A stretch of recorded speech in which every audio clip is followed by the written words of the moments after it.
Well, hi everybody. We are back once again.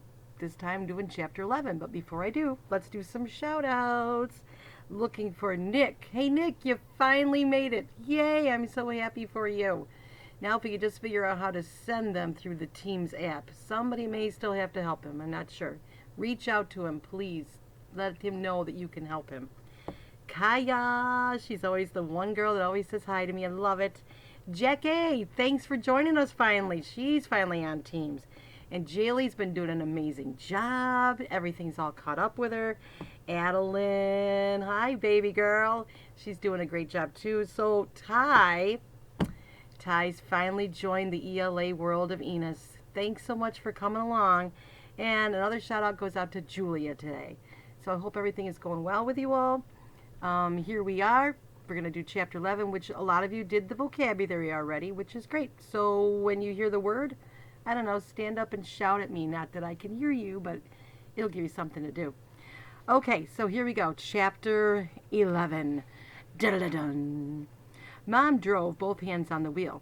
She stuck to the speed limit because she didn't want the police to pull us over and find my father in the car. When she turned down the road to the marina, Dad leaned out the passenger window and began shining the spotlight through the mangroves in case Abby was hiding there. Remember, Abby was gone, and they were afraid they didn't know where she went to, right? He lit up a family of raccoons and a grouchy blue heron, but there was no sign of my sister. We were more than 100 yards from the docks when Mom stopped the car. I suggested that we split up and start searching, but Dad said no way, it was too risky. We got out of the car and together headed toward the boats. Every so often, my mother would call out Abby's name while Dad probed the shadows with the spotlight. As we approached the marina, I could see that the Coral Queen was dark, though a light shone on the ticket shack at the foot of the dock. I put a finger up to my lips, signaling for my parents to stay quiet. Parked by one of the lampposts was Dusty Muleman's long black SUV.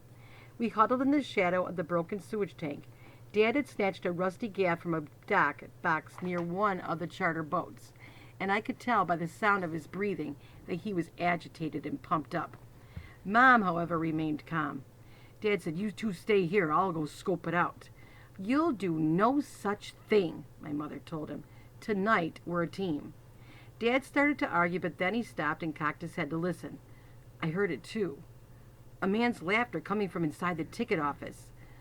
"What if he's got Abby?" I whispered anxiously. "Then we'll politely ask him to give her back," Mom said. "And if that doesn't work, we'll try something else. Come on." My mother only weighs 110 pounds, but she doesn't think small. She walked up to the shack and rapped on the door and didn't wait for it to be opened. She just barged in. Dad and I were right behind her. "Why, look who's here," said Dusty Muleman, hanging up the phone. He was sitting under a bare light bulb at a wobbly card table. Piled in front of him were stacks of cash and tally sheets from the gambling boat. Mom said, "Dusty, I apologize for the interruption, but this is very important." "No problem, Donna." He looked highly amused by the sight of us. "Have you seen Abby tonight?" my mother asked. "Abby? Now what would she be doing hanging around this place?" Dusty scoffed. Dad started edging forward with the tarpon gaff, which wasn't good. "She went for looking for pilchards," I piped up. Sometimes the boat basins were loaded with little fish, which Dusty Muleman knew for a fact. "We're supposed to go fishing tomorrow, and she decided to catch her own bait." Dusty didn't fall for my story. "Abby ain't much bigger than a pilcher herself. I'd sure like to see how she throws a net," he said. "What's she doing out so late anyway? Most little girls would have been tucked in beddy by a long time ago." "Well, have you seen her?" Mom asked again. "We're getting a little worried." "Nope." Dusty was wearing a baggy, fruit-colored shirt that was decorated with palm trees. A fat, soggy cigar wagged in the corner of his downturned mouth. Fortunately, it wasn't lit. Otherwise, we would have gagged on the smoke in that closet-sized room. "Let me check with Luno," he said, and spoke gruffly into a walkie-talkie. Then he looked up and addressed my father. "Payne, I'm a little surprised to see you out and about. The sheriff told me you were under house arrest." "Well, I was," Dad said, "until my daughter went missing." His jaw was set and his shoulders were bunched. He was wound up as tight as a spring, and I thought that any second he might pounce on Dusty Muleman, who was smaller and flabbier. Mom must have been thinking the same thing. She snatched the sharp gaff from my father's hand and carefully placed it upright in a corner. Dusty, listen, she said. Payne's got something he wants to say. I do, Dad said. Yes, you do. Remember? My mother replied pointedly. You wanted to apologize for what happened to the Coral Queen? I burst out coughing like I was having a seizure. I couldn't help it. Apologize, my father said numbly. Yes, Payne, we had this discussion the other night. Mom's tone was pleasant but determined. You and Dusty have known each other too long to let this kind of situation get out of control. Donna's right, Dusty said. All those years we fished out of Ted's, we never had a problem. Dad was steaming, but there wasn't much he could do. Dusty had promised to drop the criminal charges only if Dad agreed to behave. Mom must have figured that this was as good a time as any for Dad to start acting remorseful, even if he didn't mean it. Fine, my father said stiffly. I'm sorry for sinking your boat. Apology accepted. Dusty smacked on the cigar and his shifty gray eyes swung to me. Son, I heard from Jasper Jr. that you've been giving him a hard time. You're kidding, right? I said. Dusty shook his head. Dad looked at me curiously. No, it's the other way around, I started to protest. He and Bull what? Asked Dad. Nothing. Noah, what's going on? My mother said, like she'd already forgotten about my black eye. I figured she just didn't want to stir up more trouble with Abby missing and Dad's future freedom in Dusty Muleman's hands. Still, I had to bite back the urge to tell everything that had really happened between me and Jasper Jr. Dusty was clearly enjoying himself at my expense. He knew the truth, but I could see by the way he smirked he wasn't going to give in. I know it's getting more and more like Miami down here, he said, but a boy still ought to be able to go fishing without having to fight his way home.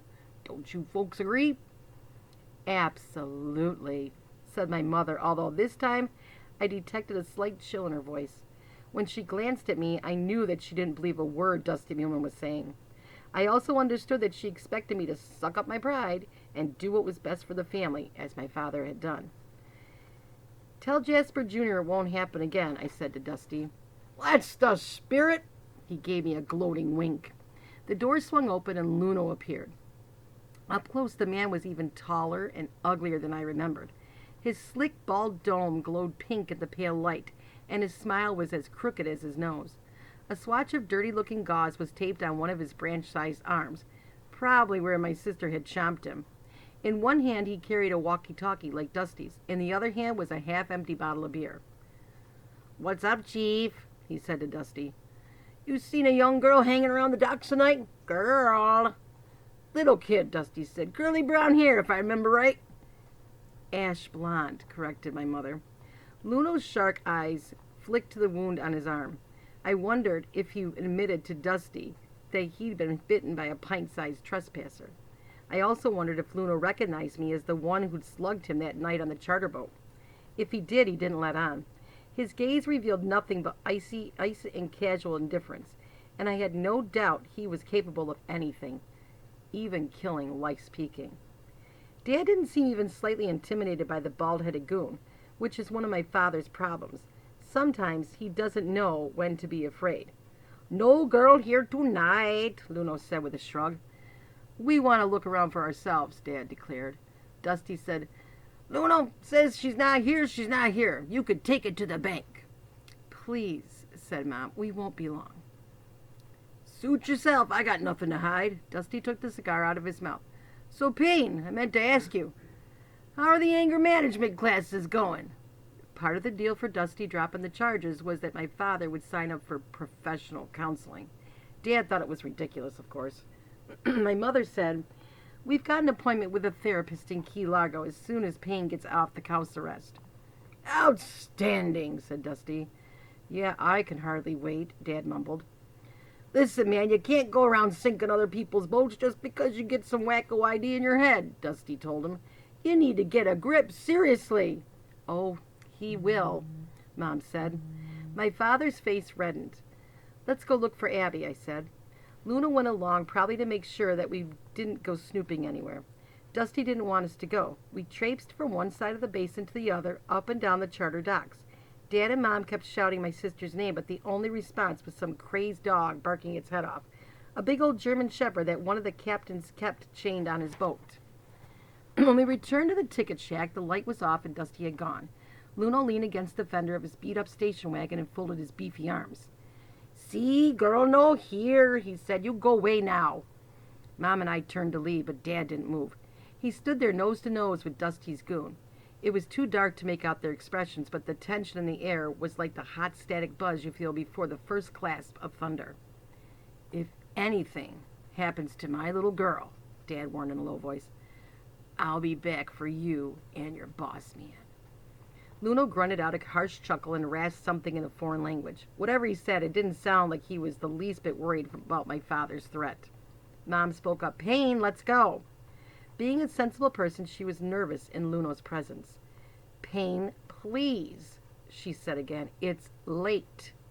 Slowly, Dad pivoted his shoulders and began walking away. Feeling the heat of Luno's glare, the three of us trudged down the dirt road. Mom and I kept swatting at mosquitoes that were buzzing around my father, who hadn't bothered to use the bug spray. He didn't seem to notice the annoying little bloodsuckers, or maybe he didn't care. Once we were safely inside the car, my mother took a deep breath and said, "All right, Noah, where should we look for your sister now?" Unfortunately, I didn't have a plan B. I'd been so sure she'd gone to spy on the Coral Queen that I hadn't even considered any other possibilities. "Well, let's just drive," Dad said glumly, fiddling with the switch on his spotlight. In the glow from the dashboard, his face appeared to be covered with odd black freckles. But then I realized that the freckles were actually more mosquitoes, too gorged with blood to fly away. "Maybe Abby went home already," I said hopefully. "She's probably already back in bed sleeping like a log." "And what if she's not there? What then?" Dad asked. "Then we call the police, Payne," my mother said with a hitch of anger. There wasn't much to discuss after that. Mom drove slowly up the dirt road away from the marina. Dad couldn't get the spotlight working, so he started cussing and pounding on it with the heel of his hand. Finally, he just gave up and flipped on the radio. My mother had to make a wide turn onto the old highway to avoid hitting a possum. She stepped on the gas and rolled down the windows to blow out the bugs. Dad was sunk down in the passenger seat, his head bowed. Mom was humming some old Beatles song, trying to act as if she wasn't all that worried. But I knew better.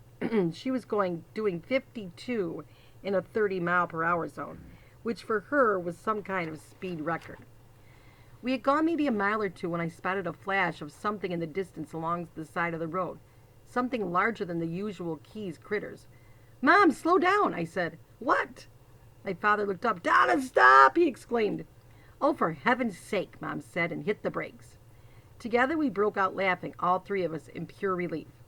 There, in the headlights, stood my little sister. She was wearing her backpack, her white Nikes with the orange reflectors on the heels, and hanging from a shoulder strap, our video camera. Her skinny bare legs glistened with insect repellent.